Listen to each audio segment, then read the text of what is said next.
So we just want to give a shout out and a hello to all the folks working in the Veterans Writing Group and in San Diego County. They have already put out 2 books, Away for the Holidays. This is something that, for me, I think touches home because I worked with so many individuals that were active duty or who had separated or retired, and they talked about this a lot, that one of the things we don't think about is how much our vets have sacrificed for this country, and we assume it's life and limb. But now it's also mind, it's time with the family. And I actually spoke to one of my captain friends, captain of the Navy, and I said, you don't understand how hard it is to be a stay-at-home mom. He said, no, you don't understand how hard it is to be away. And I said, wow. Roger that, sir. And I learned a lot in that moment. So I'm thrilled that you guys have put this together because it gives a voice to something that isn't discussed enough. Sometimes it's time that you have to spend away from your family and you have to travel. And I call it America time. And I explained to my daughter that sometimes the country needs moms and dads to step up and spend time away and to be the heroes for our country. So thank you to everybody that does that. And then we have this next one, which I think I need to give to my daughter. So Listen Up is subtitled Things I Learned from the Military. And if you don't know, my daughter has just joined the Army ROTC program. And I would love to be able to share this with her. I think this is the kind of book that's beneficial for our young people to hear that are coming into the military. But if I may be so bold, I would also expand it to say I think it's really beneficial for Americans writ large to understand what happens in the military, what do you learn, why do we have people that have PTSD? I think people's hearts go out to them, but I don't think they understand how it happens or why it happens. And when they don't understand that, they don't quite know how to help. Well, it was interesting in writing a story for this, when I looked at my military career, it was only 4 years. Yeah. And I think what I learned there that helped me 40 years in a Fortune 500 company. Yeah. And it was amazing. Everything from accepting responsibility to the discipline, yep, to the follow through, to working for a higher calling and a mission, and that all helped me, and that's what this book is about.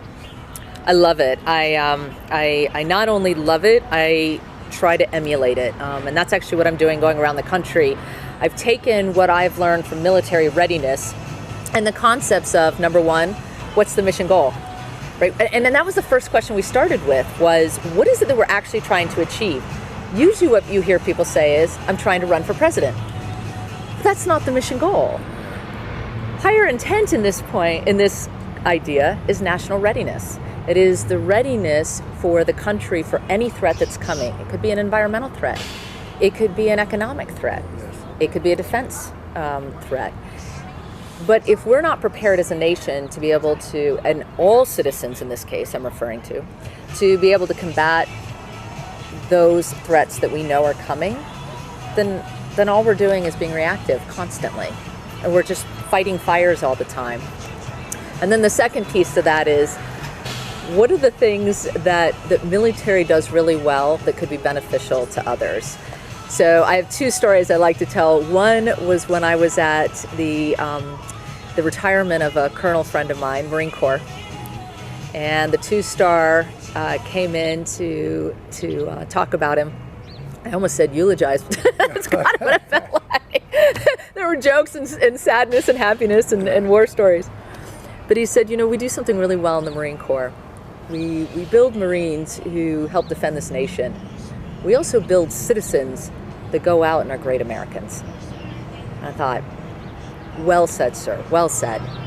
And so then when I went and did this study across government, I had this unique job that I call the coolest job in the country over the last couple of years.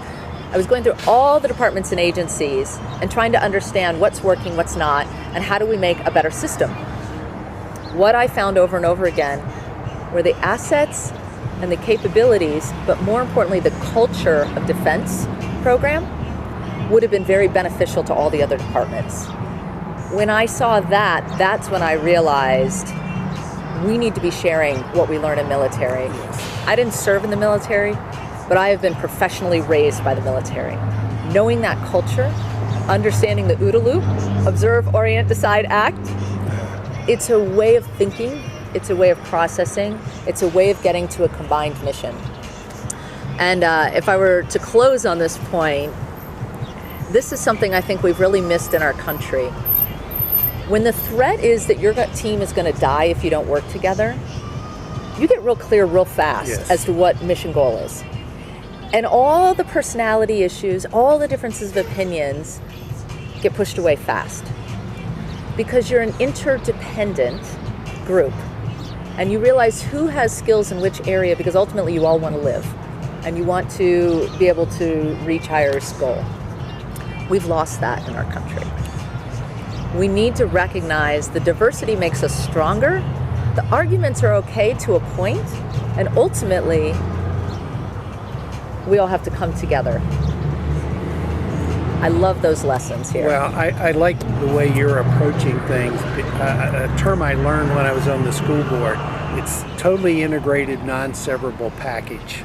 Yes. Meaning that you want this, I can give it to you, but something else may have to give. And you're looking at the total package.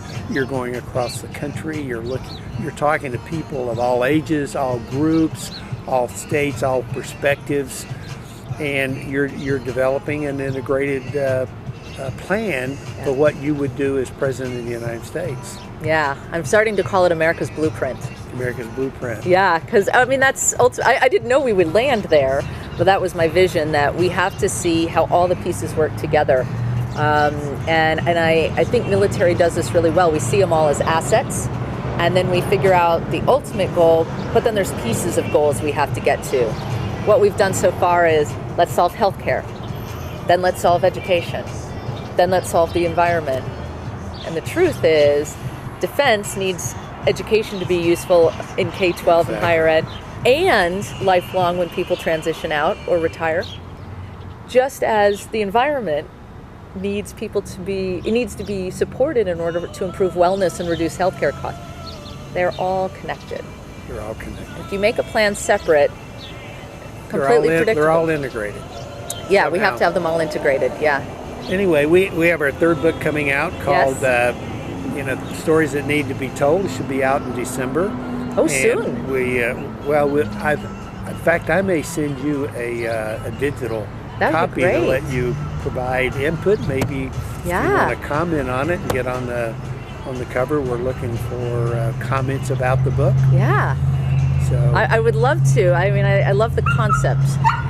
Stories that need to be told. We don't listen enough. Well, one of the things that is happening in the veterans world with PTSD and suicides and so forth, they're talking about the power of a story. Yep. And it's about getting help. It talks about the courage of a warrior to ask for help. Yeah. And my perspective, if talking about it is helpful, yoga, horses, you name it, the VA has used. What about the power of the written word in telling the story? And I hope somewhere down the road we're doing that. I love it. The power of the story for the veteran to talk, to help others, to help them with a path, but also to help the veteran who's writing it kind of get it out where it belongs. Yeah. Anyway, Dr. Walcott, thank you so much. Thank you, and thank you to everybody and all the work that you guys are doing.